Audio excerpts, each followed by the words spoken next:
Welcome to SEO Espresso, the podcast, with me, your host Natalie, of Natalie Faith Web Designs. This podcast is your short and fast hit to learning SEO, dedicated to breaking down the complexity of SEO so you can create a memorable online brand that attracts clicks, leads, and sales to your website. Learn SEO in easy-to-consume shots of knowledge that will allow your business to grow, all while sipping your morning coffee. If this is what you've been looking for to get your business noticed in more places than just social media, you're in the right place. You're going to love what comes next. Let's go. Following on from last week's episode on on-page SEO, let's take a look at off-page SEO, especially as it's a great way to effortlessly boost your website's SEO through the marketing you're already doing while also increasing trust with your ideal audience. So without further ado, let's jump into off-page SEO. Off-page SEO leverages your current marketing strategies and external online presence to increase your website's SEO. And some of the ways you can do this is through the following: link building and collaborations. This can come through reviews, backlinks, and authority building, like the digital version of word of mouth.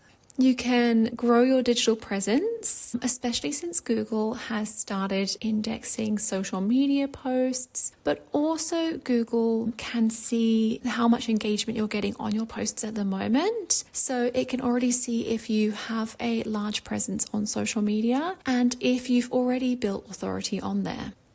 You can also gain off-page SEO through content marketing and by increasing clicks that way. And this is by creating shareable posts, products, and resources your clients and customers want to read and share with a friend and link to from their own website. You can add links from your current marketing back to your website from any platform that you're currently marketing on as well. And then the final dot point that I have is local SEO.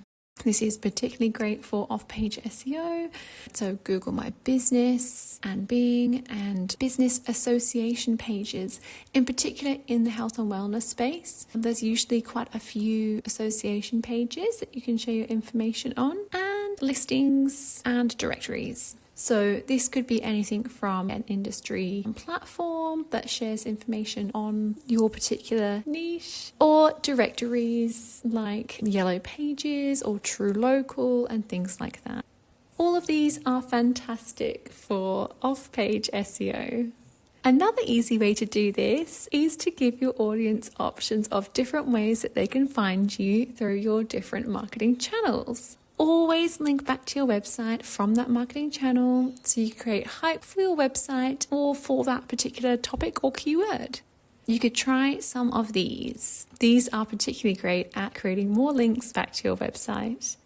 Your email signature. For this one, I like to have a link to my website from my email signature, but clients of mine have also linked their particular services that they offer or to promote a course, a product, or a platform or anything like that. So you can get a little creative with this, but in the signature, you want to be able to offer your audience your core offering. And again, very similarly, your email newsletter. You know, you've written this beautiful email newsletter, everyone's loving what they're reading, but at the bottom, underneath where you sign off, I always link to two of my offerings. For me, it is my website design services and my SEO strategy services, so that my audience know how they can work with me and click through, especially if they've enjoyed that email newsletter of mine. Another way, which is what I've just mentioned before, which is your Google and Bing business listings. These are free. You can link to your website from them. You can showcase your products, your services, your pitches, demonstrate why you're so good at what you do. And then there's also industry listings and association groups. If there are any free association platforms, register your business, add your website links, all of that good stuff. Same with any networking groups that you're a part of. Always make sure you've got a link to your website in your bio.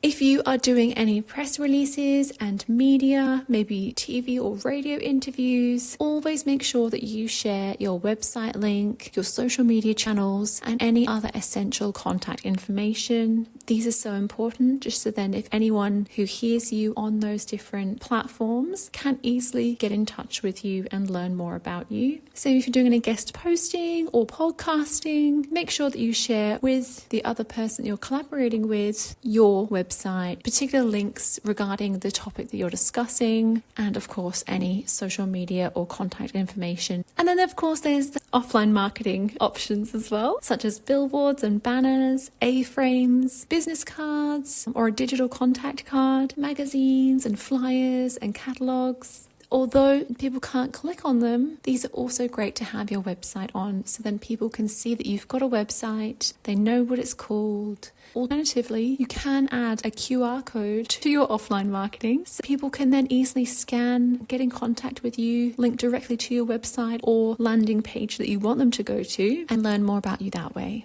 You can be strategic with what page you want to guide people to and create hype for that particular page or keyword. So then Google can notice that you're getting a high amount of people visiting that page and boost it up in search engines because it's providing value.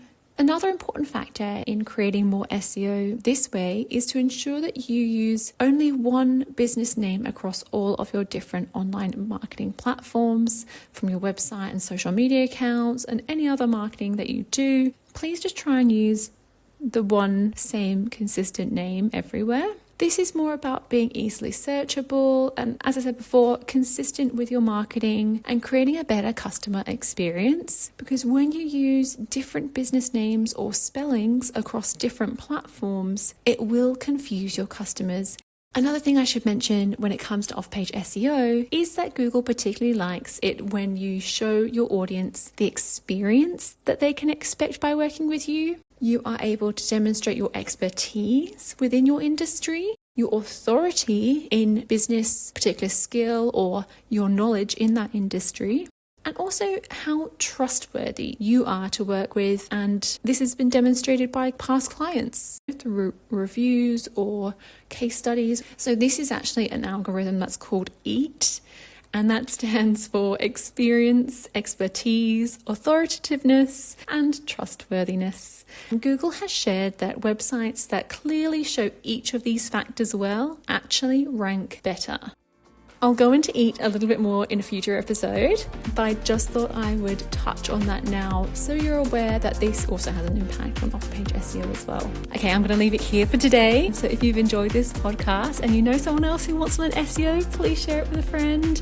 Until next time, see you then. Bye. This podcast was recorded on the lands of the Bunurong people of the Kulin Nation, who've cared for this land for over 60,000 years. I pay respect to their elders, past and present, always was, always will be, Aboriginal land.